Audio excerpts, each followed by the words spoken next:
Be careful. You might learn something. Let's go. You are now tuned in to the Factual Opinions Podcast with your hosts. I am Burrow. Straight facts.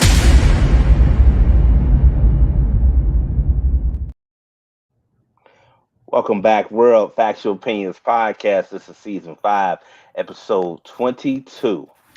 Calling it Last Call. You know, usually I tell the audience why I've dubbed an episode a certain title. I'm going to leave that up to mystery right now and not get into exactly why. But this could be the last episode. I'll be seeing I Am Pharaoh for a while to handle some personal matters. But I do want to get into the good news. So it's your humble and gracious host who has been humbled. I Am Pharaoh, checking in with G Money, a.k.a. Will Johnson, the head coach of my varsity Schroeder Jaguars basketball squad. What's going on? What's going down, bro? So, you know, man, just trying to stay above water. We will be without the services of the Vice Prez, Will West, the Best Nate this evening, and probably most likely the Brown Bruce Wayne. So we might have a guest appearance from Factual Opinions alum that might stop through. One thing I do want to do before we get into the sports is I just want to flat out say, and I'll let Will go in a second so I can tag some people like Nate usually does to get some people in here. I just want to say that it costs you absolutely nothing to be nice to somebody. That's it. People need to remember that. It costs you absolutely nothing to be nice to somebody, and it actually takes more muscles for you to frown than it does for you to smile. Now that's a fact, man. Something we learned as in elementary, man. Treat people how you want to be treated. I don't understand how people don't realize that, but you know, people grow up and make decisions and all of those things, but life is as simple as just treat people how you want to be treated. Yeah, well, we know that life has a way of scarring you sometimes, and you don't want to delegitimize what people go through, but it is more so about how you handle things because there's a lot that will happen in life that you have no control over, but you do have control over how you react and respond to it.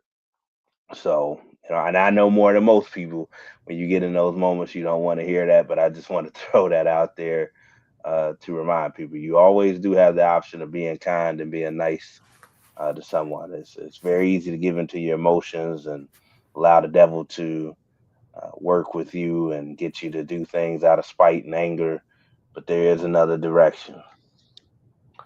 So before I forget, I also want to give a shout out to a few of my Schroeder Jaguar football players, my guys, the great Brian McGrady, aka B-Mac, legendary Schroeder Jaguars quarterback, 4-year letterman, the great Christian Hutchinson, and Khalil Moody for being offered at the Division III Capital University up near Columbus. They took their pictures, were up there with their families, so they have another offer to consider. Was very proud of these young men, always have been, but anytime you see an additional school that would like to obtain their services from the work they put out on the field, just want to give them a shout out. Happen to be all three are actually on your squad, right? Will playing basketball this year? Yes, sir. Okay, I had to make sure B-Mac was still part of the fold, man. Nah, B-Mac played an important role yesterday in a big win for us, man. He came in and did the dirty work, man. Had a big play, some great defense, hit a big clutch fourth quarter layup, got a key deflection that led to us being able to set up our defense in order to get obtaining another stop.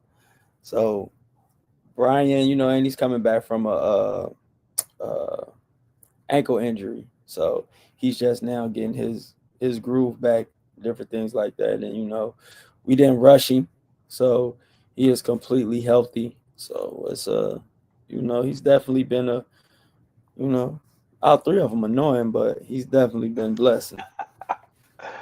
Well, I'm glad that you didn't rush Brother B Mac Oh no, back no, no, no, into no. to the fold. You know, as I Yeah, always. absolutely not. That boy got a future to have his his college tuition. I mean, first of all, his academics, but also his athletic ability on the football field. You know, utilizing the services of basketball is definitely a help for our school. But at the end of the day, I wasn't going to risk his opportunity at he's going to be doing after high school graduation. So Yes, we know slow he's walking. primarily a foosball player. Yeah. Um, So we slow walking. We slow walking. And we still are kind of, he's still on some restrictions and some restraint, but he came in yesterday and did what he was supposed to do. You should have seen his face. He was shocked. I want to ask about one of your assistant coaches, also, brother Triggs. If How's you talk how's he? if you talk about the latest news, he's okay. Okay, yeah, because I talked to him. Well, I texted him earlier, and all he did was laugh. He didn't exactly respond. I didn't want to lay it on him too thick, but not just that. If we go back, a couple weeks, order was restored, and before I get into that, I just want to tag a few more people, get them in here, and also I do want to give a shout out to um, one of our classmates, Anthony Anderson. Recently lost his mother. I saw that post, and he does occasionally tune in to the podcast. So definitely wanted to give him my condolences. Um, Absolutely, absolutely. yeah, she was a nice woman. Anybody that had a chance to meet her, and of course, I went to elementary school and junior high with um, Anthony, so I did over the years. That's Oh, y'all always spent your tough. whole life together. In a way, yeah, man. There was quite a Yeah. few people at Schroeder that were the same way. That Elementary, junior high, and high school. Yeah, Jamila McGee, Christine. I knew her as Christine Smith. I know she goes by something else because she got married now, and forgive me, I don't remember Thomas. Thomas. Okay, so yeah, just wanted to tag a few people. I think I got Brother Dewan in here.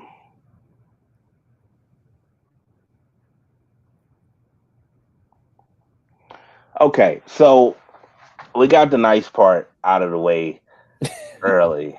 So, I made a big post, obviously, a few weeks ago, a couple weeks ago now, about order being restored and your state university beating the University of Michigan for the 18th time in the past quarter century in football. I know a lot of people have been distracted by the past 4 years and forgot, what has happened in recent history. So the nightmare is over, and the Buckeyes took care of business up in Ann Arbor.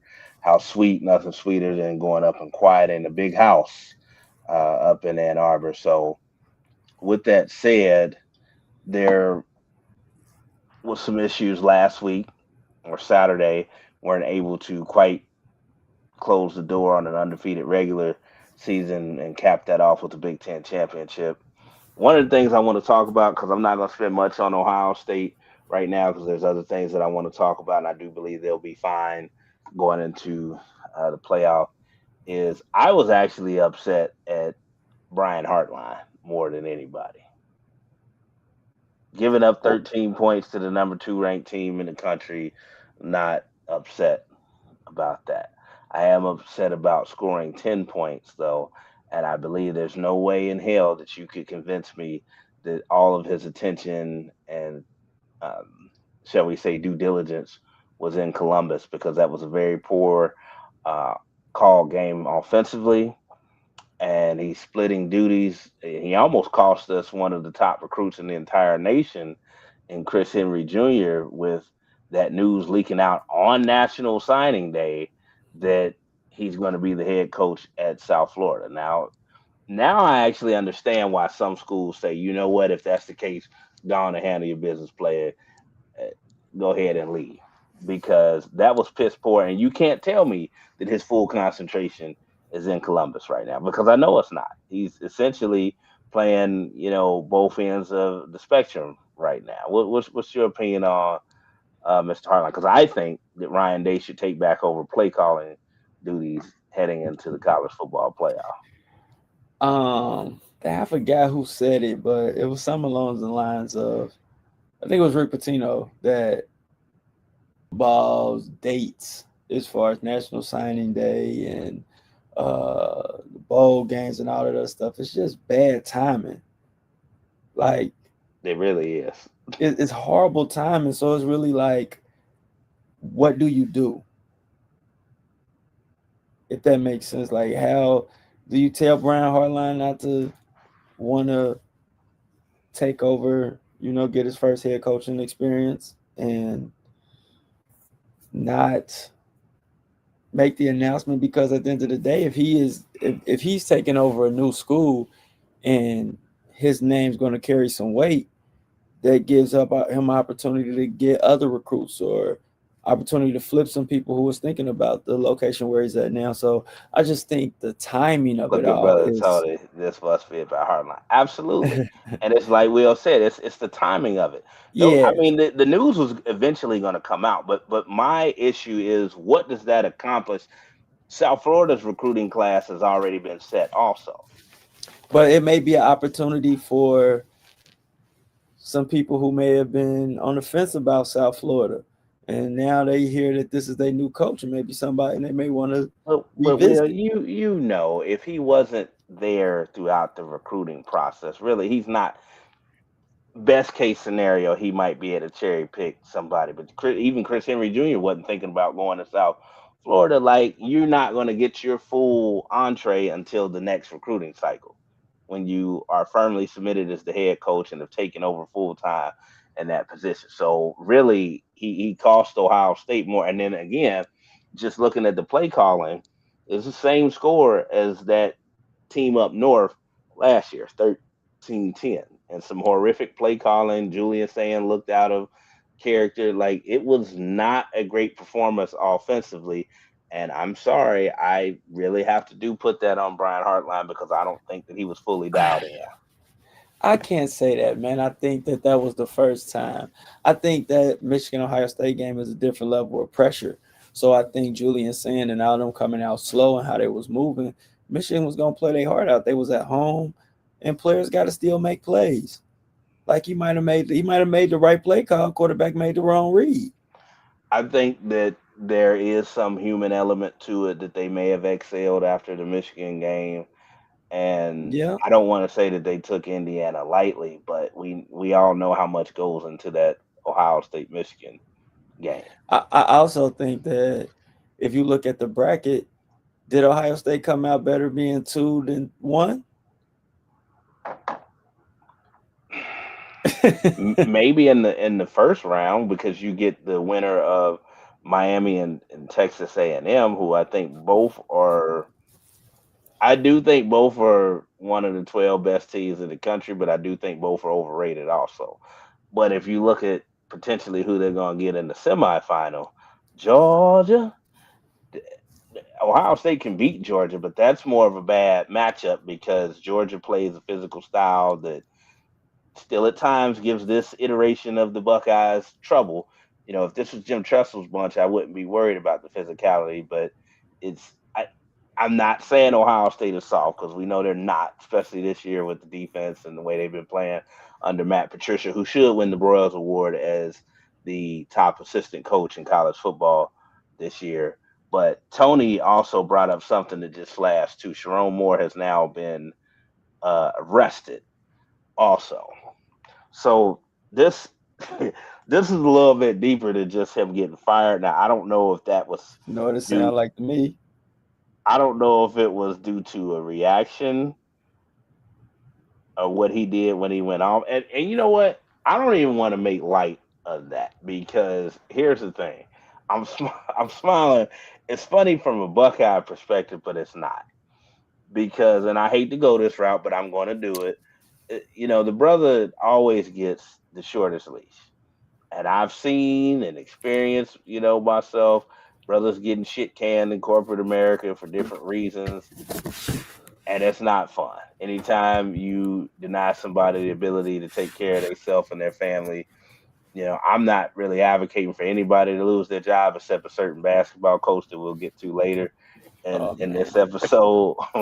But no, Sherrone will be fine money wise, but they're not releasing much information. But it just flashed on my screen too that he got arrested. Now, if they're mad because he finally lost to my state university, that's one thing. But you have to frame the man and arrest him on the same day that he got fired. But again, I'm not speculating because I don't know at all what this is about. But it don't sound good for Brother Sherrone right there. Prayers to that man. Yeah, because I'm sure he didn't react well to the news himself. But so the biggest story from the college football playoff fallout, we had the 12 teams selected, and of course, you know me, Will. I was not originally a supporter of the college football playoff. I didn't think anything was wrong with the BCS. Now, of course, I'm a leatherhead, as Cam says, or a football purist. So, I'm just looking at it strictly from a football player's perspective. What did Louis Lastic say on Remember the Titans? Somebody said football, so I came running. How do you not want to play another game? What does it matter if it's labeled as a college football playoff game? Like I said, when we moved into the college football playoff era, and everybody started throwing those terms around, meaningless games, meaningless bowl games, that put a label on it. That essentially told you if you weren't in a CFP game, it didn't matter. Now, some people could argue that that was always the case, but you understand what I'm saying about when you officially put that moniker or that title on it, because before that, everybody was fine with going to whatever designated bowl game, spending a week away from campus, getting your little gift pack and experiences, which I still think is part of the student athlete experience and why that shouldn't be denied. Because we look at these guys and we think about the guys that are going to go on and play to the next level. Well, still have to remember that's still 1% of 1%. A lot of guys, this is going to be their final football game of their career. So for somebody like Notre Dame, and I know why they did it because we're Notre Dame and they still have this belief about themselves that not many people still share around the country. They're thinking, well, the biggest thing that we can do to stub our nose at the system is just not go. And our brand, Notre Dame, uh, depriving the college football public in America of seeing us run out with our golden domes one more time is going to speak volumes, and they better not do that to us again. Nobody cares. Okay. You're independent. You're not in a conference. That hurts you also. I understand Marcus Freeman's argument. They lost 2 games, the first 2 games of the season, and they won 10 straight. Those 2 losses happened to come against 2 teams ranked in the top 10 in the nation and were by combined 4 points, I believe, to Texas A&M and Miami. So when it comes down to it, if you have an equal record to the Miami Hurricanes, you weren't going to get the benefit of the doubt from the head to head. That's number one. Number two, I have another friend who I won't mention him by name, but he knows who he is. The other reason Notre Dame got snubbed is for everybody that wants to make this a round robin tournament like it's March Madness, which is impossible in football and shouldn't be made, and wants to make it fair. When they have to include 2 group of 5 teams like Tulane and James Madison in it just to be fair or just to cover, that is going away from the principle of what was supposed to be. We're just selecting the 12 best teams in the country, period. When you start reserving slots and spaces for people, this is what you get. And unfortunately, the University of the United States of America, aka Notre Dame, you know, got it in the hind parts this time and missed out. But also, if you handle your business, Marcus Freeman and Company, you wouldn't be in this position. So I just thought that was really childish and cheap of them to just say, "Oh, I'm going to sit out bowl game." What did you think about Notre Dame's response and the 12 teams that were selected? Did you have any objections to it? First, Notre Dame not going. I feel like that is that's a sore losers mentality, man, and I feel like that is where sports and everything is going, man. Like you lost your first two games against ranked opponents. You beat everybody else. I'm not sure off the top of my head how many real tough strength of schedule. That's number one. And all right, things didn't go your way this year. That doesn't mean that you don't go out there and get your seniors and everybody else one last, football game. And I do agree, man. I when it went to 4, I knew it was gonna be a problem because as soon as it go to 4, you're gonna say it's 8. Five Then it and go from six 8, it's are gonna go to going to 12. complain about not getting in. Yeah, so it's like at this point, I felt like Notre Dame should have just been.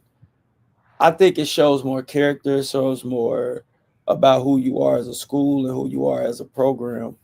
Um, that okay, things didn't go my way, but we still gonna go out there and compete this last time. I mean, even though Michigan doing it, Texas is doing it, other schools are going out here and competing, for quote unquote bowl or what people may deem as a meaningless bowl game, but it's just one last game, one last opportunity for your seniors to go out there, have some fun, get more game tape, game footage. I know it's always the risk of injury and stuff like that, but you allow for them kids to go out there and have one more game. Allow for them kids to go out there and compete, show further, because if I'm a recruit, I may not be looking at Notre Dame the same after this. Right. Like, oh, so this is how you act when things don't go the way that you want them to go. Like, nah. And I think now they're trying to diminish or say that people don't need to schedule tough opening week games and all that other stuff. I just think that uh, we are cheapening the sport. We're taking away the competition aspect, being the best, and different things like that. You go in there with the best, it's an opportunity you're gonna win, it's an opportunity you're gonna lose. You gotta go out there and compete and live with the results. You can't try to sugarcoat a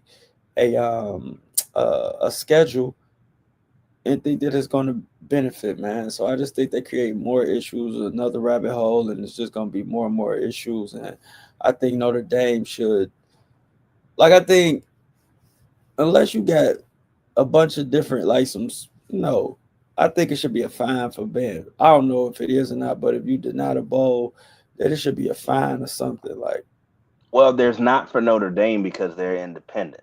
yeah, that's true. There are conferences that can and would up to $500,000 or more give you a fine for not accepting a bowl bid if you're eligible.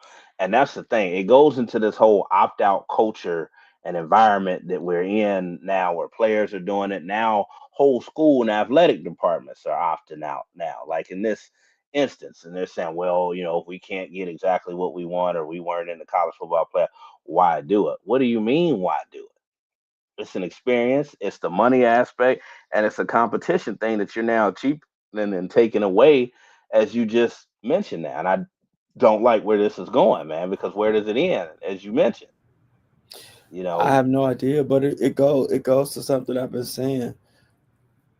Athletics as a whole, there's more talent. There's not more competitors, and that's why sports look the way that they do on all levels, from youth to high school, collegiate, NFL.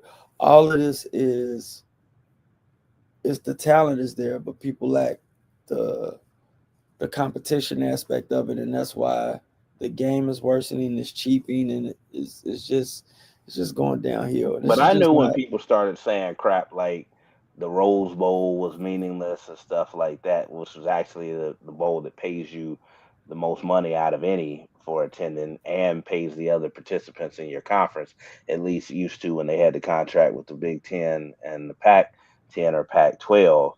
And I'm like, the granddaddy of them all is somehow meaningless now, and that's the problem. They're trying to attract a fringe audience or people that aren't diehards, and they're changing it to try to yoke them in, and it's actually doing harm to the sport. I'm like you. When they had 4, 5, and 6 were going to complain. I thought that it still should have just been 8 personally. Then we go to 12. Now we're talking about does it need to be 16 or 18? No, it doesn't. Again, this isn't March Madness. Nobody believes that Tulane and James Madison have a chance to do jack you know what in this college football playoff. And They're gonna have to honestly, go to that. I'm telling you, that's next. go to what?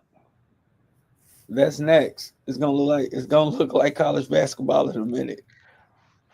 First of all, I'm still a firm believer that there's not more than 3 or 4, if you get lucky on a certain year, 5 teams that can win a national championship in college football. There's just not like even in this new era of NIL and more, uh, competitive vibes going around, and just more opportunities for different teams. Like, let's be real about this. Like again, Tulane, and here's the problem I have with it. So you push Notre Dame out because we have to have at least 2 Group of 5 teams out here.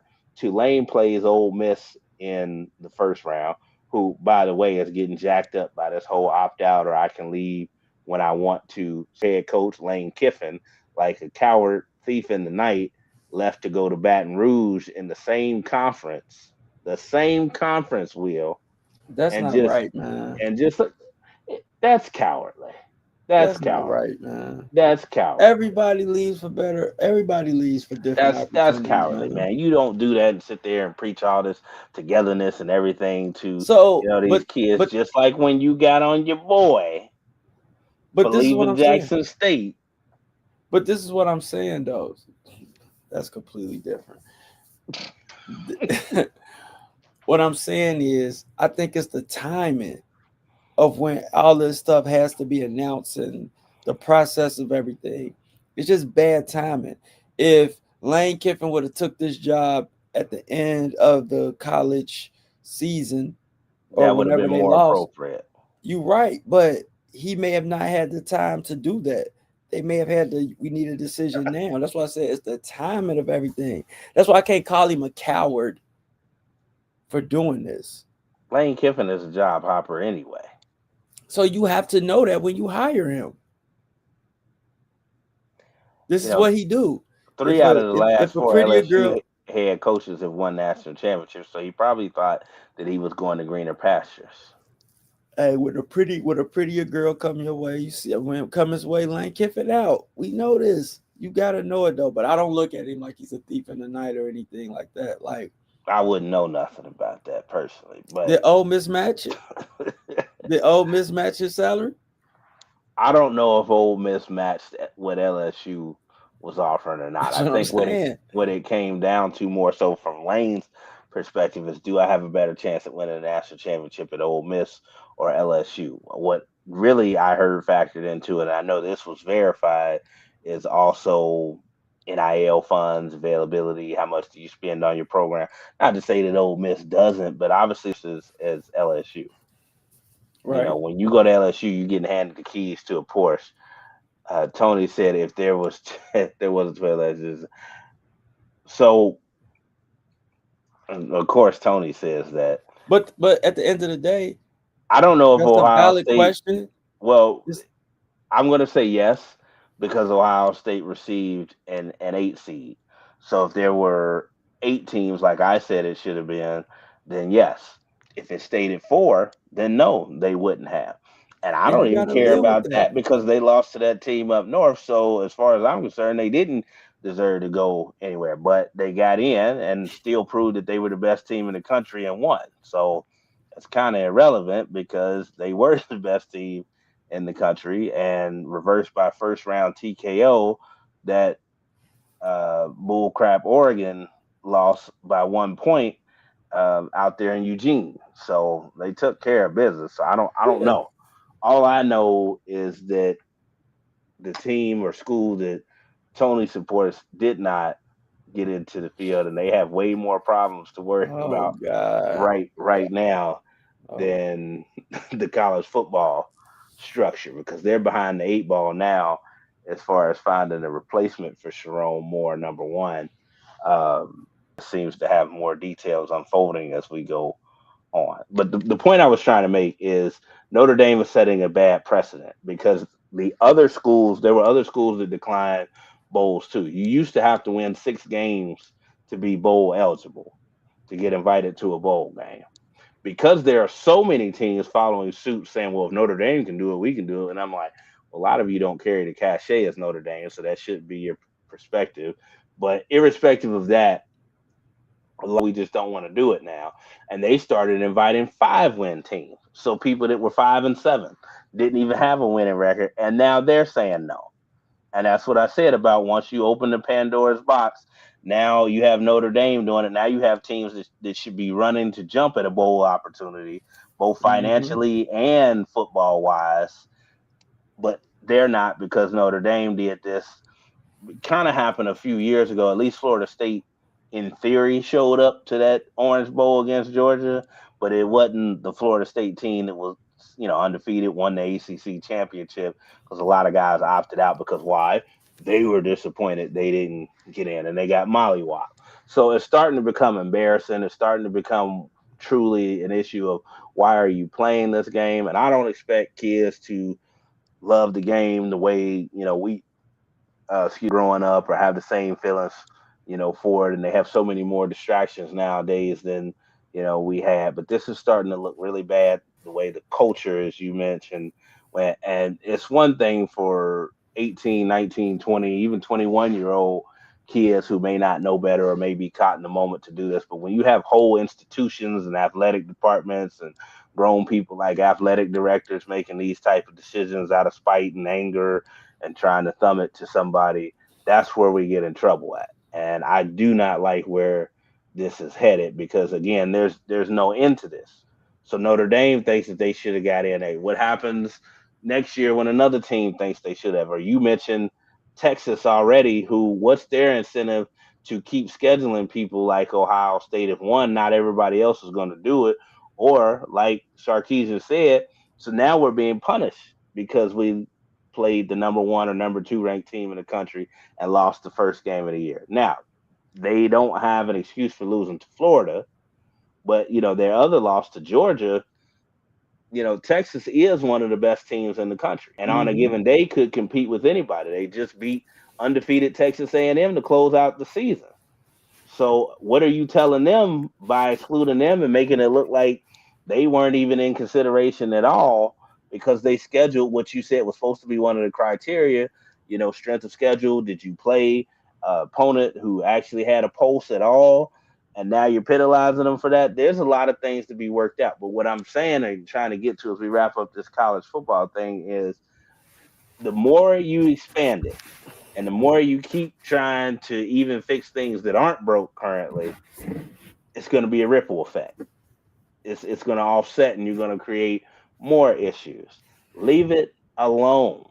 Because at this point, I feel like you've already done damage to the traditional bowl system as it is by labeling everything and making kids think that they're not playing for anything if they're not in the CFP. You're only going to make it worse the more adjustments you do. Man, go back to paying kids under the table. Everything will work out. I do think that for real. I mean, honestly, all NIL did was put it out on the table because for the schools that can afford to do this, like Ohio State, Alabama, the other big boys, USC. Now we don't have to hide the Reggie Bush situation. But see. And it's still like everybody want NIL. The rich is still getting richer because, like you said, they can go out and spend the money. If you are a smaller school, you don't have the NIL funds that's going to compete. So you didn't make it easier. No. Bowling Green has no chance in hell at signing anyone to an NIL deal even close to what Ohio State can offer Carnell Tate or Jeremiah Smith. Fact. So let's go back to paying them under the table. You will probably get better players that way. So yeah, I just think that was a very childish that was weak. move by Notre Dame. That was weak. And a school of Notre Dame's pedigree. If I'll even argue for them. If you want to be seen in the way that you think you still should be, although somebody like me could argue, and I'm a football historian and value tradition in the blue blood programs, but you just played for a national championship last year, which was only the third time that you've done so since 1988. So the whole luck of the Irish thing has been a thing of the past for a while anyway. But I understand. It's the same thing I want for UC basketball is to not change or lower the standard because times have changed. No, I'm not changing anything from what my expectations are for my alma mater and its basketball program. So before we pivot into that and basketball, Tony made a comment or said something to the effect of, "Can we talk about y'all quarterback having a fit in his press conference today?" I'm unaware. What happened, Will? So basically, it was his birthday, and they were just asking him questions about, how is it coming back from injury and all this other things, and to continue to have to do it. And he basically was saying like, it was along the lines of the way it was worded was he's basically losing love for the game, and I think it was taken out of context. Because they were talking and discussing things about his injuries and keep coming back from injuries, and he was just talking about, like it kind of dampers, but it also, is something that is tough, is frustrating, and it kind of has you losing the love of, the process of coming back and all of those type of things. So me personally, I don't want to hear that. But it is what it is. I think that it was just bad timing. It was just bad timing. His comments was bad timing, especially coming off of a loss that he is responsible for. I saw your comment on Facebook, but actually, I'll admit something that rarely happens. I actually fell asleep, and the Bengals were up Mm-hmm. because of the brilliance of Joe Burrow, who came out playing lights out For sure. in the first half. He he's definitely I don't know if you can say he has Buffalo's number. He is, listen, in my book, and I don't care what anybody has to say, he's way better than Josh Allen. I I'm not know the gonna say media, way better, and but if I you say think that he's he's way better, better. And the media prefers him. And the only thing I hate is the fact that they did lose, so he doesn't have an undefeated record against Josh Allen any longer. Because it could have been 3-0, and I'm not making light of this situation. I'm just being honest. The brother Damar Hamlin doesn't have a oh yeah, medical emergency on the they was field. on their way to routing him. He would have been 3-0 against Josh Allen. They was on their way to routing him. But no, I do. No, I think that, man, Burrow's a great quarterback. He done had some. He done had some bad luck with injuries. I just think he spoke from a candid point of view. I think he spoke from a candid point of view today, and it's going to be used. It's going to be used against him. It doesn't sound good. Like some people saying, like he's hinting at retirement and all of those things, and I'm like, nah, I don't see it that way. Tony said it wasn't taken out of context. You know what? Some of it was, some of it wasn't. As Will said, he was being forthright and candid with his commentary, and he has every right to feel as a human being with everything that he's gone through personally. He's not a robot. I'm sure there have been a lot of ups and downs emotionally in dealing with this, and wanting to be out there. And he hears everything, the conversations like these that are thrown out there, about him. Part of the reason he probably did want to rush back with what could be considered as a lost cause this year on the football, field. And I thought it was awesome that he came back on a national TV audience on Thanksgiving, against another one of the media's darlings and Lamar Jackson and flat out kicked his ass. But Should have did the same thing with Josh Allen this week, but okay, he made a few mistakes, which is going to happen if you play this game longer. But another thing that pisses me off is I've heard comments both in person, online about Joe Burrow, and I know I joke when I say it, but I'm still serious when I say he's the messiah of Cincinnati Bengals, football. And the only reason that the city acquiesced and gave them a practice bubble and signed on for the long-term lease and the remodeling of Paycor Stadium is because of Joe Burrow and the success that he's had since he's been here. Because City Hall had their cleats, shall we say, so to speak, dug in, and they were waiting for negotiations to go south. And for most people's point of view, weren't looking to renew the conversation and lease with the Cincinnati Bengals. yeah, So to sit here and again, we've been around for a long time, and me and you were some of the original Bengal fans, especially at Schroeder. mm-hmm. Paul Cox and Anthony Anderson. A few other people. Uh, but it wasn't a long list back in the day. Person rocking the authentic Tequila Spikes jersey that I recall back in the day.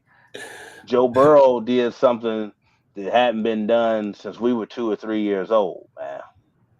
And I'm not sitting here trying to make a moral victory out of a loss, but the fact that if I was to die tomorrow, I did get to see my Cincinnati Bengals in the Super Bowl and almost win it is something that at various times in my life, hell, for the majority of my life, I didn't feel like I'd ever get a chance to see. And it's so I mainly because of him. so I think a couple of things. Like I think all all of this whole press conference thing is, I don't look at it as being a big deal, but what they're going to try to do is say that the Bengals are ruining Joe Burrow, and we have diminished the Bengals organization has diminished his love for the game, and he's basically saying he wants to get out so people can clown the Bengals and say they can go back to being irrelevant again. So that is what is going to be turned into. Uh, Instead of something where he's speaking candidly about injuries and having fun. And at the end of the day, it's tough. Like, if you played or coach sports, if you been at it for a minute, you go through those phases to where you just like, bruh, I don't know if I want to keep doing this. It's not enough, especially when you're not winning. You're putting a lot into it, and you're not getting the victory. So you do kind of like second guess it. But And he's had some serious injuries yeah, here. I just said it's bad because you saying this after a loss where your interceptions turned the tide. It just comes across. It comes across. As Woody Hayes would say, when you throw the football, there's only three things that can happen, and two of them are bad. Yeah. So listen, Unfortunately, two of them have. But I mean, I would say, are they even in that position at all without Joe? And somebody would be smart to say, well, Joe Flacco did this and this when he was in no, there. I will listen. I will say, Joe Burrow. I mean, I've been very, very critical of Joe Burrow from the jump.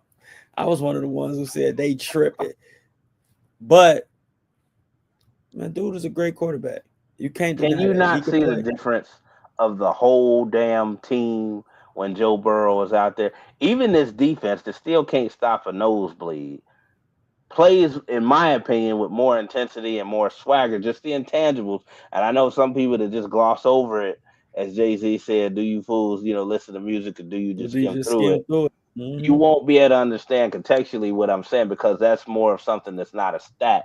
You could Mm-hmm. just see it in certain guys. They play better, they have more belief, they have more confidence when Joe Burrow's out there. Joe Mm-hmm. Flacco didn't do bad at all. And as many times as he directed 30-point games and stuff, they still should have won a few more of those games. Neither one of them play defense. But what I will say is, for those that continue to forget where this organization was prior to Joey B, I almost, in a different light, want to say the same thing about Marvin Lewis. Everybody forgets where the Bengals were prior to him and the 15 non-winning seasons that occurred before Marvin got there, who set the stage to get there. But also, and I'm gonna let you go again, Will, is we're talking about Joe Burrow getting hurt.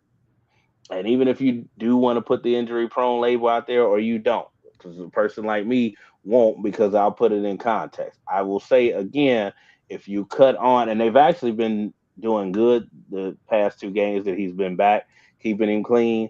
But outside of that, again, the stat that I've said multiple times this year, which you can go research if you don't believe me, is he's never had an offensive line that graded out of the bottom 5% since he's been in the league. Garland said the Bengals should be charged with malpractice for putting him out there in the first place with these faulty offensive lines. If you watch another team play, tell me that outside of these last 2 games, you see a quarterback getting hit as often as Joe Burrow does. If that happens, you're going to get hurt. So two things, right? I think that the offensive line play was not great. I also think Joe Burrow is he's a football guy. So he has like a running back, deep linebacker's mindset. He's got that Andrew Luck mentality. Yeah. So he's always trying to make a play. So a lot of the times he was holding on to the ball, sometimes longer, trying to make that play, right? That was maybe 30% of the issues, in my opinion. The offensive line was 70%. Joe Burrow holding on to the ball. But if he starts getting Carson Palmer-esque after the knee injury and getting rid of it early and not hanging in there in the pocket and stuff, then people going to complain about that. But see, I think that's different. I think Joe Burrow learned a lot from watching how Joe Flacco was processing and getting the ball out, getting the ball to his guys quicker, all of those things. I think that may have been, in my opinion, the worst thing that happened for the NFL, but the best thing that happened for the Bengals and Joe Burrow. Because right now, from what I've seen from him these past 2 games, outside of those 2 interceptions, he ain't staring down looking for the big play. He ain't holding on to the ball for a long period of time. He getting the ball out, going to his check down quicker. The offense is moving more efficiency that way. With his accuracy, it looks a lot better. It looks a lot better. But I just think people just need to relax. And I do look at a good thing that may come from this. Like I was telling my boys that I did, I was telling my boys this. As a Bengals fan right now, do you want them to make the playoffs or do you want Zach Taylor fired? Which one is set up for which one is set up for more long-term? Which one is set up for more long-term success? Well, it also depends on who the Bengals would hire in replacement of Zach Taylor. If you go out and you hire Vance Joseph, there's a chance that you could be right back in this. No, but this is what I'm saying. Now, with Joe Burrow approaching 30, 3 years since the Bengals have made a playoff run at that. You got to get Ryan Day. You don't have the luxury. The Bengals at this point don't have the luxury of bringing in a first-time head coach or the equipment manager to be the head coach, because you can pay him $200,000 a year. You have to go out and get a top-tier caliber coach. You got to, because what I see that the Bengals lack this year is structural program discipline.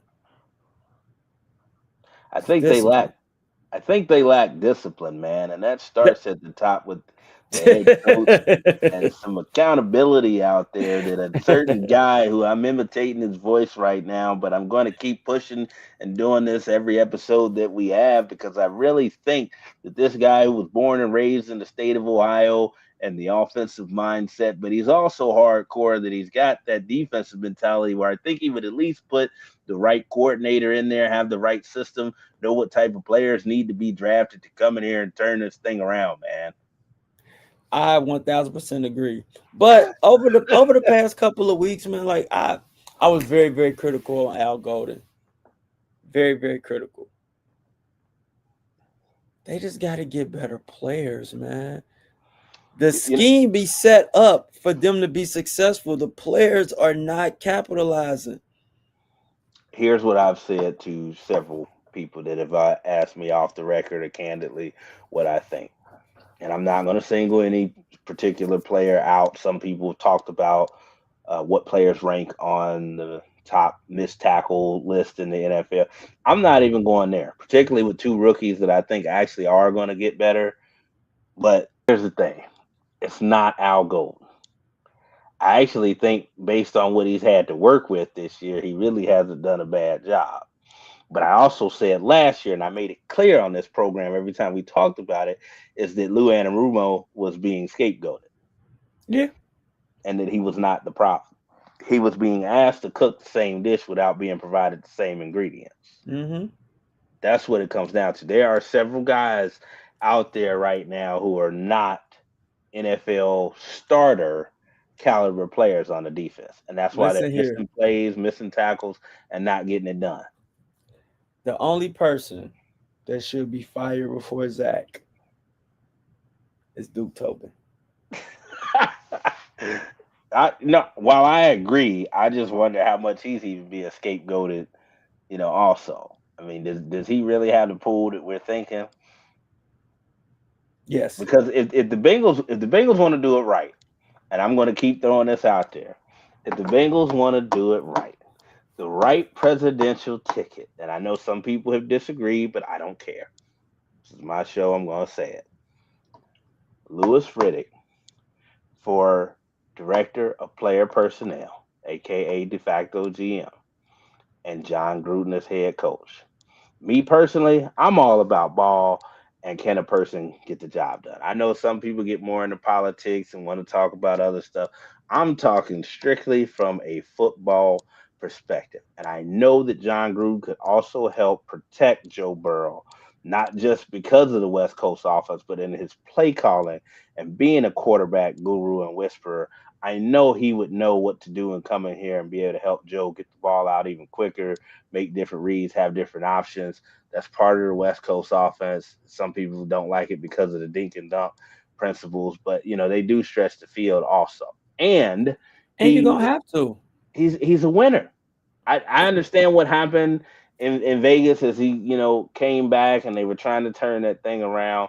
But I've talked about this principle a lot on this program about the coaching tree thing because I think it matters in determining whether a coach is going to be successful or not. You can take a gamble on a first time guy like Zach Taylor and Sean McVay. His tree remains to be seen what that turns into. He might just be a one off wonder.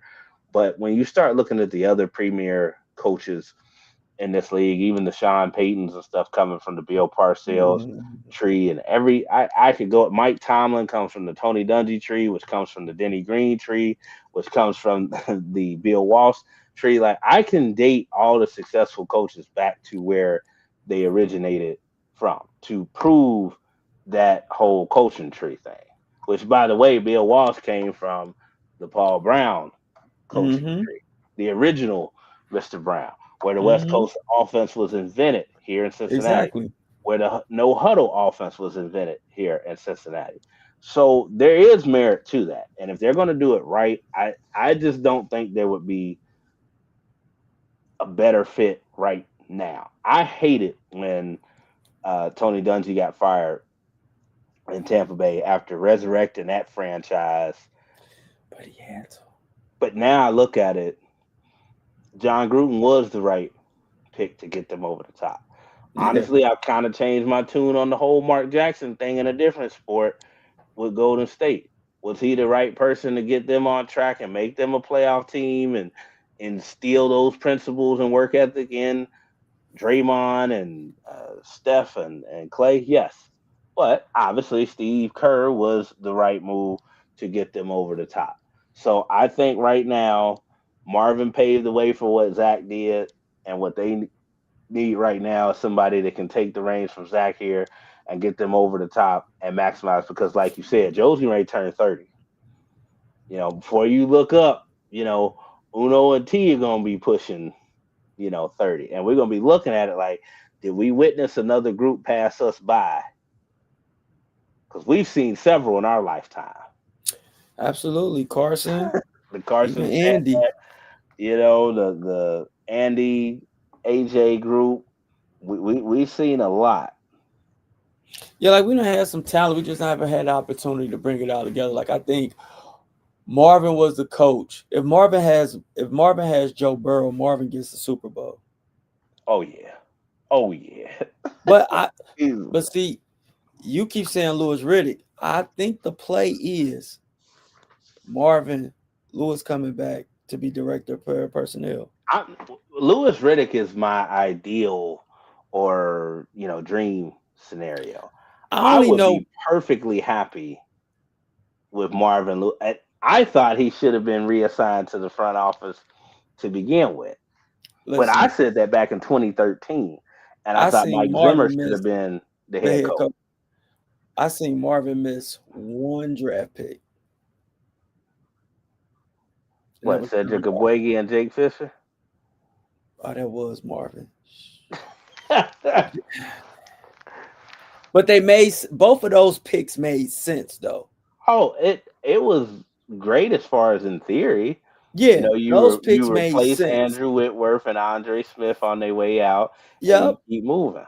It just didn't work out. Yeah, it just didn't work. But it made sense. The only pick that never made sense was John Ross, and I tried to make it make sense. I told everybody, you got to have a speedster, put him in the slides, gonna take the top off the defense, open up everything underneath. But they never used him like that, and I don't think Marvin wanted that pick. And once he got out there and fumbled on Monday Night Football, it's like he never got out of Marvin Lewis's doghouse. Yeah, it was Duke. Then he started having injuries on top of it. But that was the only pick that I seen Marvin miss, though. But to sum it up, I do believe that at quarterback, Joe Burrow is a better quarterback than Josh Allen. He is. And I believe that the Bengals will make a coaching change, which is needed.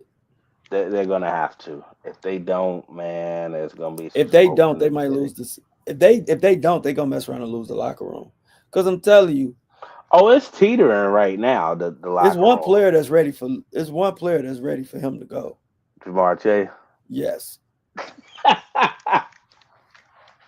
Udo's definitely ready for a change. But that's what I mean. But see, like that's what I mean by discipline. Like even the actions and the sucker stuff that Jamar did, right? On a disciplined, structured team, that's not even a thought. That's not even a thought. But that's my whole thing with this whole buddy type of era that we're in. And I understand these new school guys may not respond to a Bill Parcells, type coach, but you don't have to be a simp either in the locker room. I don't think there's a guy in there that dislikes Zach Taylor as a person, but being a coach and a supervisor, that's something totally different. And I do believe the respect or even at times belief in his overall football philosophy has been questioned at times this year. Even guys like Chase Brown, have come out and said certain things that let you know that accountability that you're speaking of is not there. And you could say, well, we may have had those conversations. Like even after Joe threw the first interception to pick six, I sat on the couch and I was like, you got to calm Joe down. Joe livid. He mad at himself. He about to try. Run the ball first play. Just run the ball. Boom. All right, now let's get everything rolling. Because I knew Joe was going, because he got a linebacker's mentality. So it's almost like if you see a linebacker miss a tackle, like a great linebacker, like if Ray Lewis missed a tackle. Oh, he's going to blow you up in that he's next coming play. for a kill the next move. You know what I'm saying? But do you want that dog tempered, though, honestly? I don't think you're necessarily tempering. I just think you got to know your players. You have to know that I know what you're going to do. but I need to calm you down real quick. I need to. But I've always thought that Zach missed the mark on spots like that. Yeah. Like I'm coming out. Joe. The Hey, listen, Joe. overall emotional intelligence or football intangible things or the way he's done things. Hell, how many years in a row did we have to get off to poor starts before he finally let the guys play in the preseason this year? And it honestly worked because they did start 2-0. People forget that. Bengals were 2-0 at some point this season. Now, the I keep injuries telling and the world, Jake Browning lost the season for the Bengals. He was so bad. and they were Like, so steadfast on him at the beginning. And I'm sitting there like, if I can see this from the TV, why can't you all who are down there and we have firm belief and double but down look, my on it. thing is, even if you got faith in Jake Browning, right? Because he did enough in his time when Joe was gone that, okay, I'm gonna put you in here and see what you got. You done enough the last time you was called on. So let me see. But I'm not about to just sit here and sit back and let But you. when it's apparent that it's not working, and I They quote the should have great made a trade for a quarterback the day they found out what happened to Joe. You the get on the phone, you which call I said somebody. also, and you remember that I said that, and the great Al Davis, former Raiders owner and one of the most instrumental figures in the National Football League, said, "I care more about getting it right than I do being consistent." Because you could be consistent in getting something wrong, also people Mm-hmm. forget that. So yeah, I was They a was, big proponent of that immediately, but it didn't happen. I think Awees, I forgot to. No, I did tell him. Awees said Bengals' number one objective should be getting Caleb Downs this offseason. We I need don't think, more than Caleb Downs, and it would be a stretch because the Bengals don't he, like drafting safeties that high. The highest but safeties that they've ever drafted came in the second round. Solomon Wilcoxes, the Dave Fulchers, the Jesse Bates, Medee Taylor Williams. Mays. They didn't draft him. The No, they did. 49ers did. The 49ers drafted in the second round. My bad. So they don't like doing it. But I tell you this: if he's there and they don't, if Arvell Reese is there and they don't, they really need to rewind the clock to 1998 and find a way to get 2 first round draft picks, like when they drafted Takeo Spice and Brian Simmons. Mm-hmm. They need to find a way to do that. I still believe Demetrius Knight has a bright future here. Um, I I need think I you need to see gotta more of go to Barrett Carter.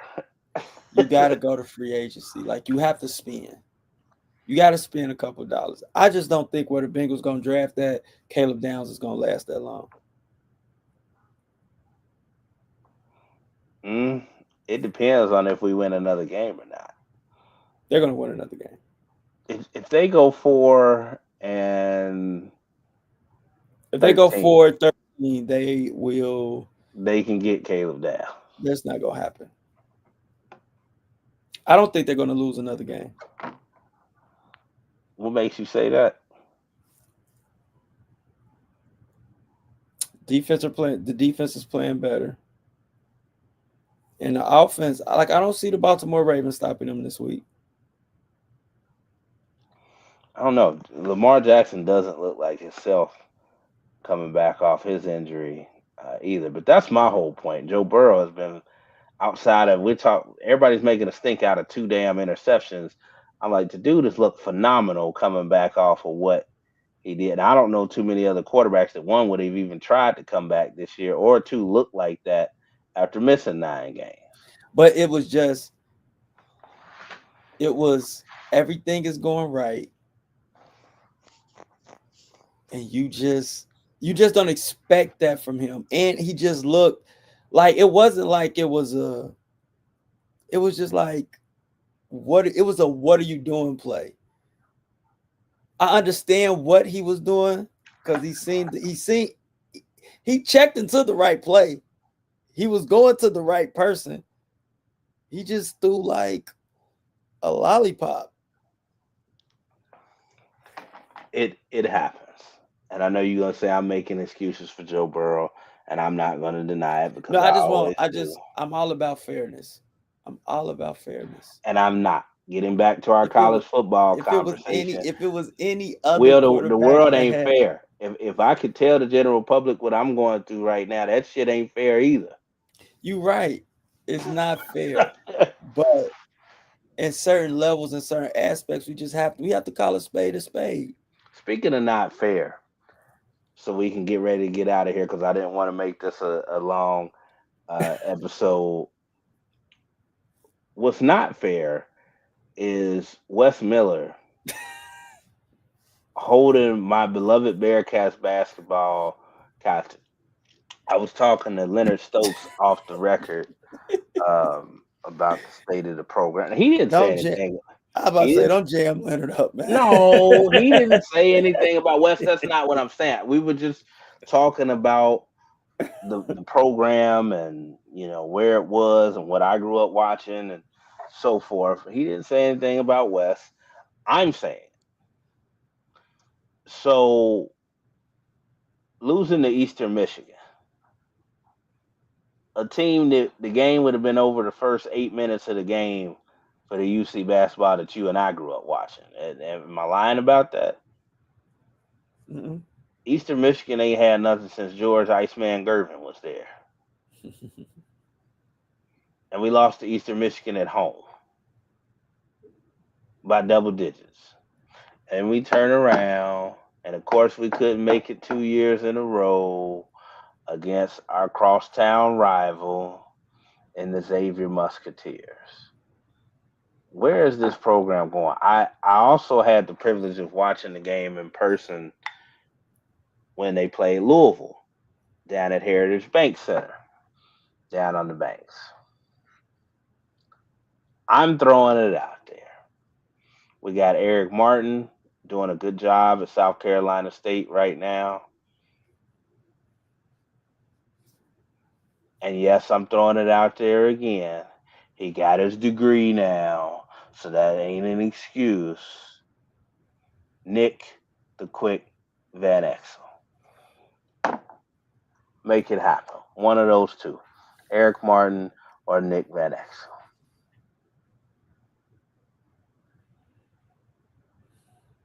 Will ain't gonna say that. He must have some connections to West Miller or somebody down on campus. Nah. I'm just saying, I do think that if a move is made, I think they're gonna bring in somebody from the Huggins era. But Like I always told our players at Schroeder when I speak to them, I'm not doing so to glorify what we did or whatever. First of all, I don't have to. There's a banner hanging in there in the gym. But to know where you're going, you got to know where you've been. mm-hmm. I think there's validity in bringing somebody that has that Bearcat DNA. People don't want to talk about it. Mick Cronin was part of that Bearcat DNA. That's why we went to 8 straight NCAA tournaments under his watch and haven't been since he left. And that's my whole thing, even with West, because I was a believer in West at first. I'm just saying now when I look at it, this would be what, year 5 for West, if I'm not mistaken. 4. How do you justify not going to the tournament 5 straight years? I think You it's got 4. you got now I'm saying at the end of this season it would be 5. No, this is 4th season, so he'll be going into year 5 next year. This is 4th season. When didn't he come in 2020? I think he came in a year before they recruited Ray Vaughn. Before, I think his first he was year, 2020, I believe. Ray Vaughn's first year. I mean, West's first year was Ray Vaughn's senior year of high school. Ray Vaughn is now a junior. Or is Ray Vaughn a senior? Is he a redshirt junior? It might be 5. It might be 5. I believe it is 5.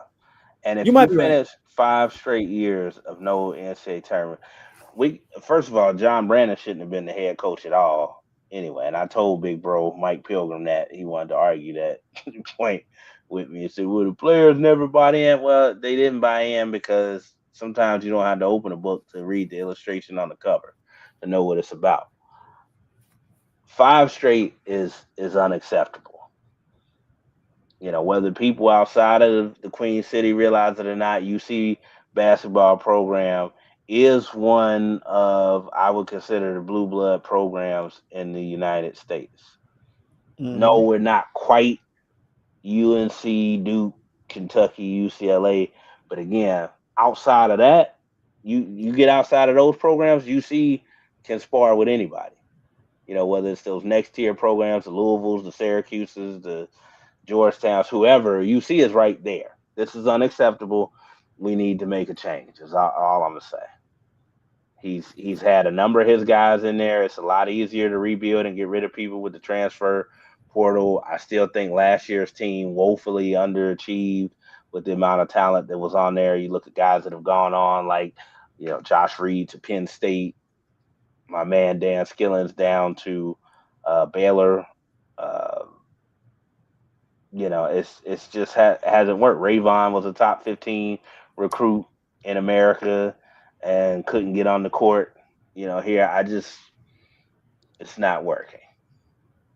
Sometimes you need to look at your own and give them a chance. And I say that to UC, not just in the athletic department, but even with the administrative jobs. You have to give somebody a chance that has a vested interest in the community and the school itself. So we'll end with this. I don't want to go deep into it, but I used to be a fan of Curtis Jackson, and I'm not anymore. Wheel turns off. No, you know what, man? Before Irv Gotti died, he made some comments about 50 that I honestly had to look at, and I thought there was some validity to them. Ja Rule has made some comments in recent days. Now he's at war with Marlon Wayans. At what point does this brother just focus on his pure creativity and genius, which he does have, and his, ability to entertain others? But why has your entire career, both music wise, entertainment, why is it always based on trolling and tearing somebody else down, and particularly somebody of your own race? The only person that you haven't gone at or made any type of quip at is Eminem. You got mad at Tony Yayo for a minute. You don't talk to Lloyd Banks no more. You don't talk to Young Buck, anymore. The original people that you came in the game with, Bangles Smurf and all of them from the South Side Queen, that you don't talk to none of them. When you started out beefing with Fat Joe and the Locks and Nas and legends and real dudes that we know their character can't really be put up for question or debate, you kind of made peace with some of them, at least Fat Joe. But his whole career is based on tearing down other people. And like I said, I was a huge 50 fan, but I just can't go anymore, man. This is ridiculous, man. Like That's what is on your that's end on game? that's on us. That's on the community. Controversy sells, trolling sells. All of those things are things that we make popular we make profitable in our culture. So whenever it's an opportunity to be controversial, it's gonna come with some funds and some opportunity for more profit. We put that over everything. So and then 50's he's a cancer, man. If they feel like if you do something wrong to them, like if somebody step on your shoe, usually you may step on their shoe back. No, if you step on their shoe, they feel like that gives them the autonomy to punch you First of all, we in your came face. from we, So and that's what I'm saying. I'm It's not different. glorifying this, but and you know this to be true. It's just unfortunately the time in which we grew up. We came from the era in which you step on somebody's shoe, you might die over it.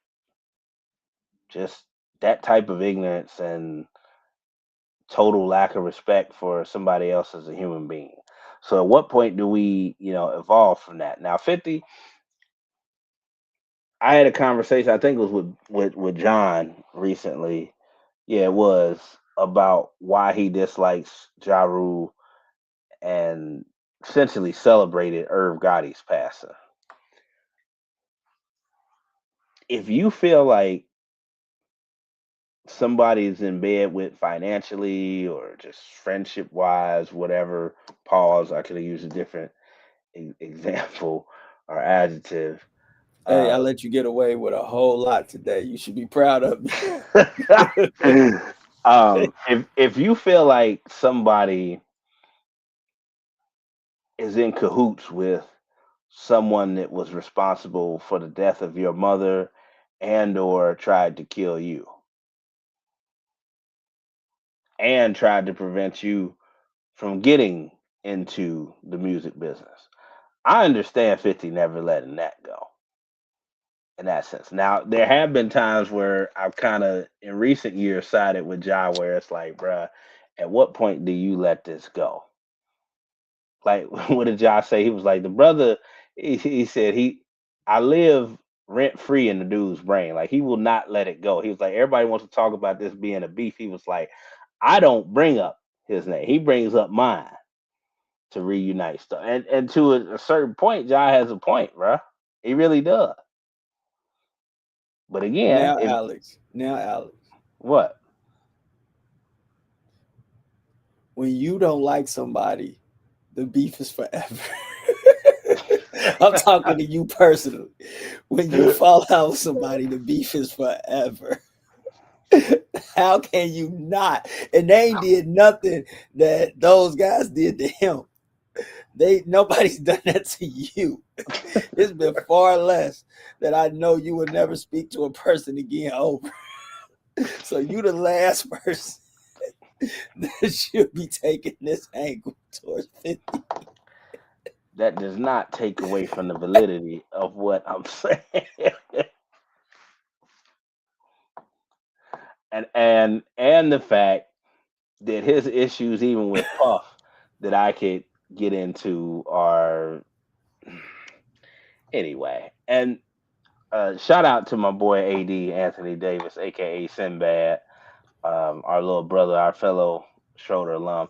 I'm not gonna spend time on here talking about the events that led to the demise of the great Tupac Shakur, who I love and appreciate and miss. But if you want to talk off the record, brother, we go get a drink or whatever. I can lay out that situation as well. But please don't believe everything you see in a documentary, man. I have spent over 20 years researching the deaths of Christopher Wallace and Tupac Shakur, and I'd be happy to discuss that outside of what has been put out there by a documentary. As Brother Will said off the record, that documentary didn't produce anything that I ain't already heard or know about Sean Combs. It's just 50 again taking advantage of a certain situation to troll and or do good business, as he would consider. And also, 50 is getting a lot of the blame for this, but it's like 6 other people that are executive producers of this. It ain't just him.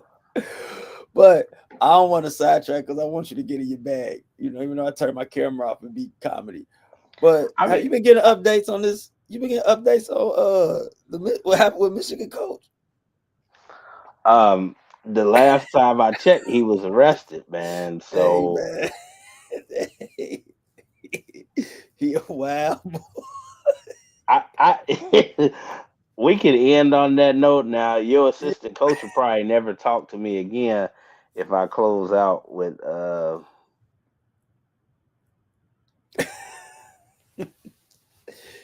Hey. Somebody need to let me know what happened. Cause Tony ain't in here no more. Hey, yeah.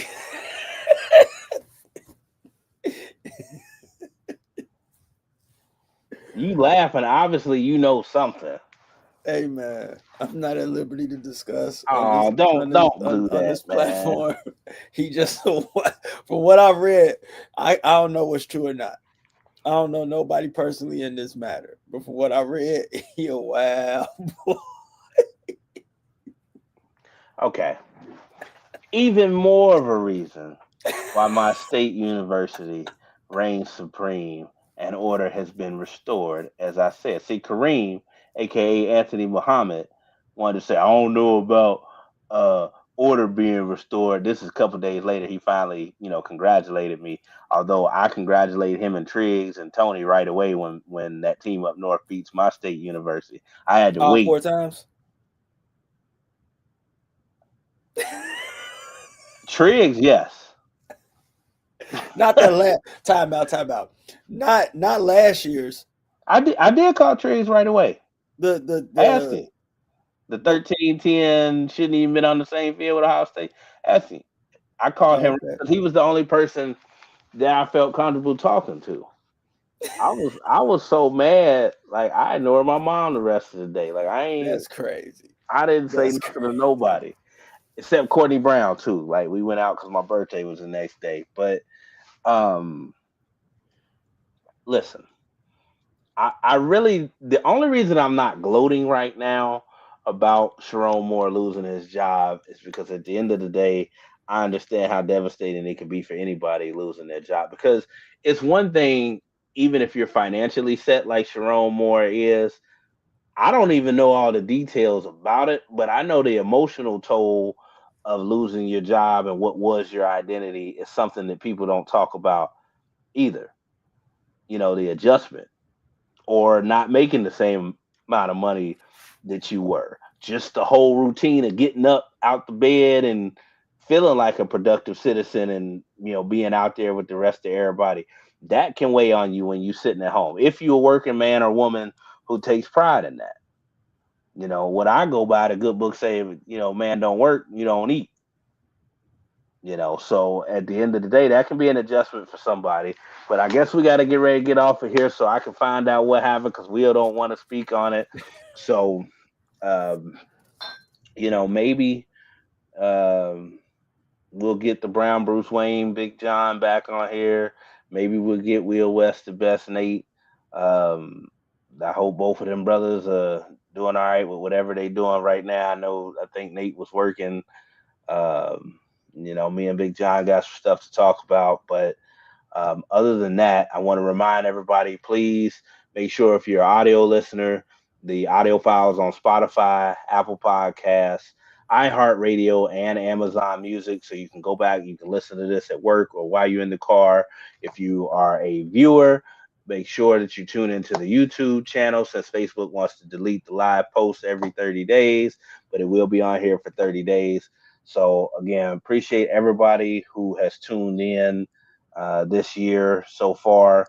Signing out as I am Farrell, checking out with G Money, aka Will Johnson.